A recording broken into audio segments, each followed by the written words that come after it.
Bueno, bienvenidos a este tercero y último recurso audiovisual de lo que es la unidad uno de aproximación a la problemática del mundo actual. Eh, Hemos visto justamente esa aproximación, marcos teóricos que nos van a, de alguna manera, eh, guiar en el avance del análisis de los problemas. Vimos una periodización histórica basada en este concepto de Toffler que es las tres olas, ¿sí?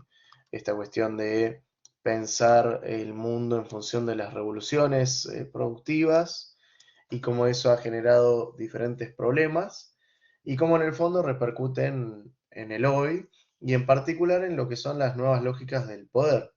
Y eso es el tema que nos convoca hoy.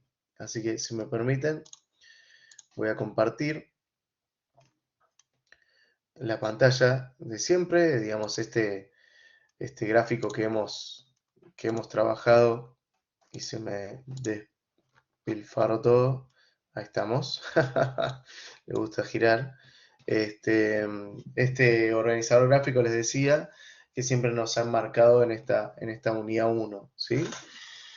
Bien, las lógicas del poder, es decir, en estas grandes revoluciones históricas, en esta periodización que hicimos, teniendo en cuenta la problemática del mundo actual, uno de los temas fundamentales es, y fíjense, volvemos aquí, observar la lógica estructurante de esos procesos para discernir las tendencias dominantes, es decir, uno de los aspectos fundamentales, y por eso esa flecha azul, es pensar cuál es la tendencia dominante, cuál es la lógica del poder hoy. Entender cómo está enmarcado el poder nos permite justamente modificar o ver desde otra perspectiva ese, digamos, justamente ese problema, esa circunstancia. Entonces, lo primero que les pido es que partan de sus propias ideas. Uno siempre tiene una, ¿cómo decirlo? Digamos, ¿no? Una idea preestablecida de lo que las cosas son. Entonces uno, cuando habla de cualquier cosa, sobre todo desde el ámbito filosófico, eh, ya tiene una concepción previa de lo que la cosa es, sea de lo que se esté hablando. El amor, la muerte, el sentido de la vida, la ciencia, lo que sea, el mundo, la sociedad. Bueno, con el poder pasa lo mismo. Por eso, lo primero que los invito es a pensar cuál es la concepción de poder que tienen ustedes, para después justamente compararla con la propuesta de este autor, de Toffler, perdón. Eh, en particular, primero hay que diferenciar entre lo que es el poder de poder hacer, digamos, ¿no? Un poder como potencialidad, de un poder que se trata más bien de justamente ese ejercicio de dominio, ¿no? Entendiéndolo el poder como ese ejercicio de dominio, podríamos decir que hay una tríada, ¿no? La tríada del poder que presenta este Toffler que les comentaba, ¿no? En su libro El cambio del poder. Esta tríada se da justamente en que para él el poder se da o se dio a lo largo de la historia de tres maneras diferentes: con la violencia, con el dinero y por último con el conocimiento. En cada etapa hay un estilo de poder hegemónico, los tres de alguna u otra manera siempre estuvieron presentes para ejercer poder, pero cada etapa tiene su propia hegemonía, es decir, su propio mecanismo más preponderante, podríamos decir. Eh, Bien, vamos a meternos entonces en cada una. La primera es la violencia, ¿no? La violencia como forma de poder. Que esta es clara, digamos. Ahora hay que hacer algunas aclaraciones. No siempre es explícita, ¿no? Es decir, no es siempre esto de te agarro a la fuerza y tenés que hacer lo que yo te digo porque si no te violento. A veces tiene que ver con que esté latente. Y yendo un poco a Thomas Hobbes, por ejemplo, o a Rousseau también, a los filósofos contractualistas, Hobbes sobre todo, es más, su obra se llama El Leviatán, Leviatán era un monstruo que daba miedo, y él lo que hace es justamente en esa obra plantear que el Estado, en su origen, digamos, para existir en su fundamento, tiene que dar miedo. Digamos, el Estado tiene que tener el control y la potestad para ejercer miedo y violencia para que la gente se porte bien, básicamente, ¿no? Ese es el imperio de la ley. Obviamente, desde el aspecto filosófico, en toda ley, en toda prohibición o en toda burocracia hay cierta violencia, porque te dice que hay consecuencias si uno no lo cumple, ¿no? Entonces, no siempre es explícita, está presente en muchos ámbitos. Obviamente, cuando hablamos de violencia, no hablamos simplemente de violencia física. eh, a veces es simplemente también la amenaza, ¿no? Eh, pero, digamos, el autor lo que plantea es que es un poder de mala calidad, porque solo se puede usar para castigar, crea resistencia. Este, en cambio, fíjense este ejemplo, ¿no? No siempre la superioridad tecnológica que te permite ejercer más violencia, por ejemplo, en una guerra, no es la condición de éxito de que uno gane la misma. Es decir, fíjense casos como Estados Unidos y en Vietnam tenían un imperio de la violencia y de la fuerza mucho más grande y sin embargo no lograron, digamos, lograr sus objetivos bélicos. Eh, en cambio hay otro, ¿no? Otra lógica del poder basado justamente en el dinero, ¿no? O en esta cuestión de la riqueza, del premio-castigo, que es mucho más flexible que la fuerza, ¿no? Este poder como de persuasión desde la lógica de ganar algo. Ahora, fíjense, cuando se comenzó a pagar un salario a los obreros, de alguna manera se instaló una nueva forma de control, mucho más efectiva que la violencia del látigo, pero de alguna manera es un instrumento de control. El dinero nos rige hoy. Esto de nuevo lo vamos a retomar en otras unidades que vendrán. Vamos a hablar de la sociedad del consumo. Pero fíjense cómo está latente esta cuestión de que el dinero es poder, ¿no? Eh, y no es tan fuerte, no es tan malo, no lo vemos con ojos negativos como lo que es la violencia, ¿no? Es inducir, convencer, ¿no? A que uno realice voluntariamente lo que el que ejerce el poder quiere realizar. Eh, y acá es interesante, hay un filósofo surcoreano actual, Byung-Chul Han, que plantea que no hay peor amo que uno mismo, ¿no? Muchas veces nosotros mismos nos imponemos la necesidad de mucho dinero y eso de alguna manera nos impone estar bajo el imperio del dinero, justamente, ¿no? Es decir, nosotros mismos nos esclavizamos al dinero. Eh, Ahora, hay otro poder que también es mucho más fuerte que el dinero, que es el conocimiento para este autor, ¿no? Que incluso el conocimiento también es amplificador del poder, es decir, sirve como multiplicador de la fuerza o de la riqueza, es decir, de alguna manera repercute en los otros dos, ¿no? Y nos permite a partir del conocimiento tener cada vez más poder. Eh, es la fuente de poder más importante en la actualidad para este autor. Repercute en lo económico, en lo político, en lo empresarial, en lo social, en lo educativo.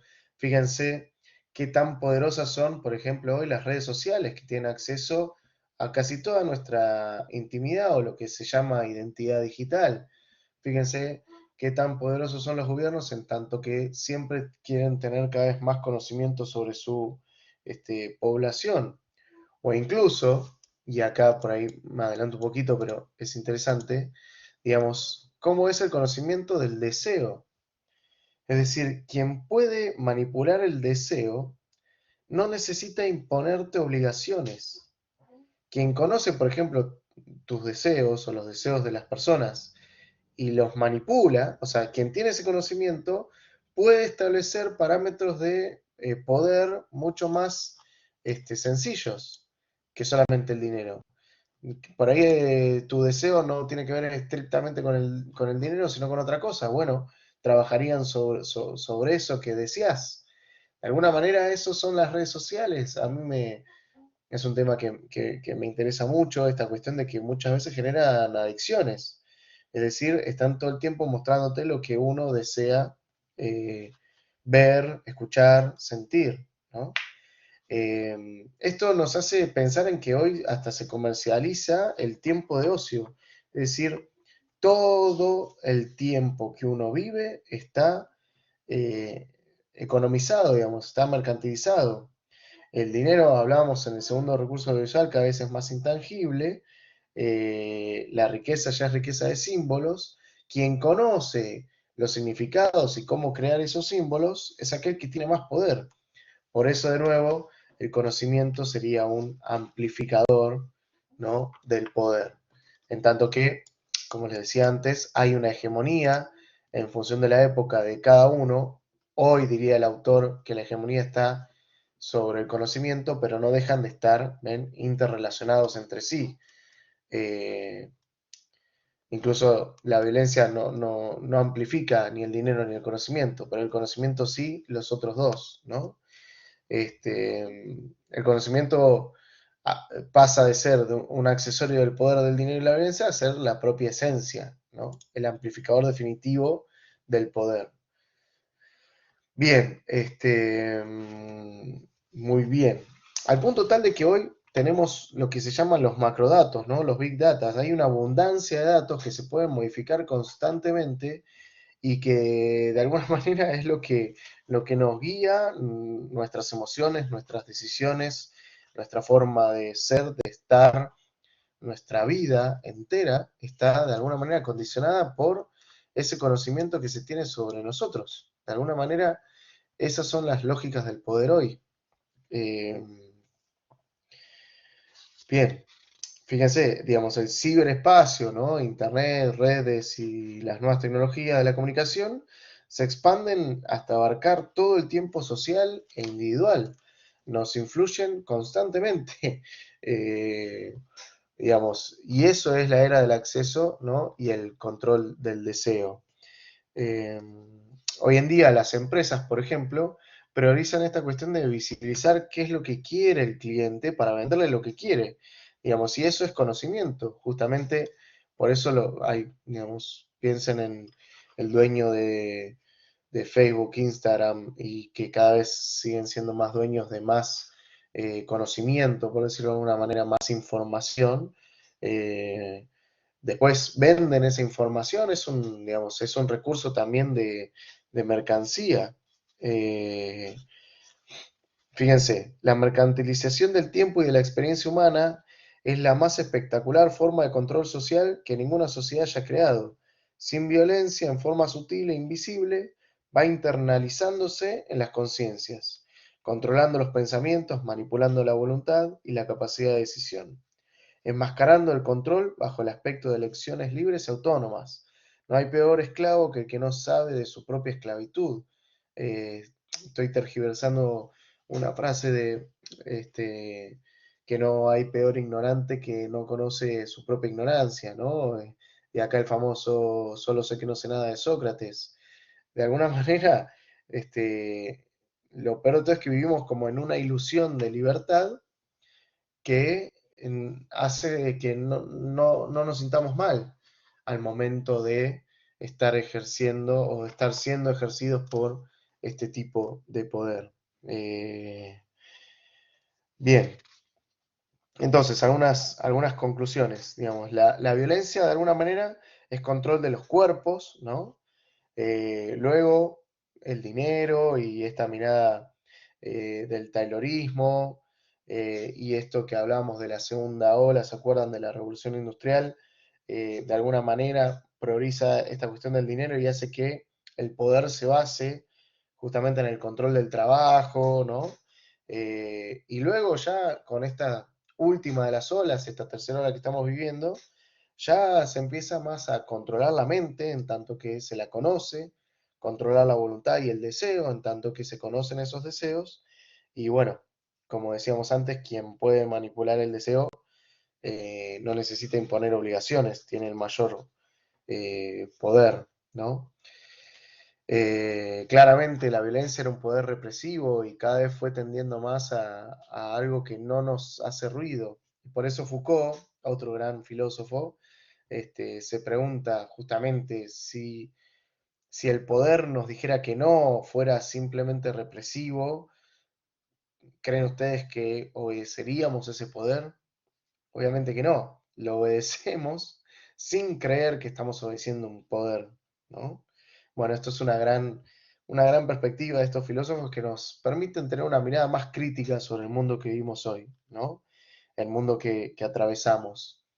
Ahí les propongo algunas películas como para pensar estas cuestiones. Por ejemplo, una película interesantísima es Matrix, ¿no? En tanto que está bastante tecnologizada, es decir, pensada en un futuro, pero está esta cuestión de cómo nos invaden a partir del conocimiento en la mente de qué es lo que deseamos y vivimos un mundo paralelo, y de Truman Show, donde también está esta idea del mundo paralelo a partir del conocimiento y que una vida se vuelve mercancía, ¿no? Ni hablar que también se relaciona con el mito de la caverna de Platón de introducción al pensamiento científico. Quien no sabe que es manipulado es el esclavo perfecto, al punto tal de que a Truman, por ejemplo, en The Truman Show, le cuesta irse también, ¿no? De esa esclavitud. Duda en quedarse también. Eh, bien, digamos, ¿hasta qué punto sabemos con libertad lo que queremos? El mundo de hoy, más que permitirnos elegir lo que queremos, es como que nos impone lo que tenemos que creer para que después creamos que lo elegimos con libertad.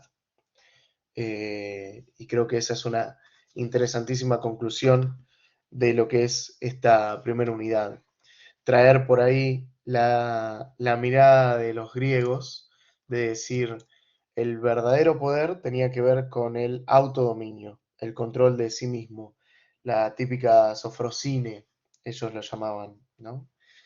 Bueno, y después para terminar, quería dejarles esta frase de Alvin Toffler, que es el autor que estamos leyendo, ¿no? Que estamos analizando, que estamos trayendo para mirarlo de una manera crítica, que dice justamente el control del conocimiento es el punto capital de la lucha mundial por el poder que se entablará en todas y cada una de las instituciones humanas.